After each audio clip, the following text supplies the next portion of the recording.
Buonasera e ben ritrovati con l'informazione flash di New Sicilia. Queste le notizie più importanti del pomeriggio. La politica con nuovi aggiornamenti sulla vicenda Ponte sullo Stretto. I primi cantieri saranno presumibilmente al lavoro quest'estate, lo ha detto Valerio Mele, responsabile per la direzione tecnica della società Stretto di Messina, intervenendo in mattinata da remoto a un incontro.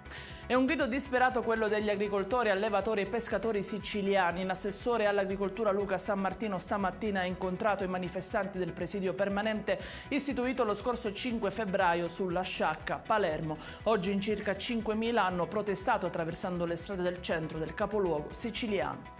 Si è conclusa con 5 arresti e diversi agenti feriti la vicenda sugli scontri di ieri alla fine della partita Padova-Catania. Nelle scorse ore il sindaco Trantino ha telefonato al primo cittadino padovano scusandosi per quanto accaduto. Adesso a rischio c'è la sfida del ritorno al Massimino che potrebbe essere disputata a porte chiuse.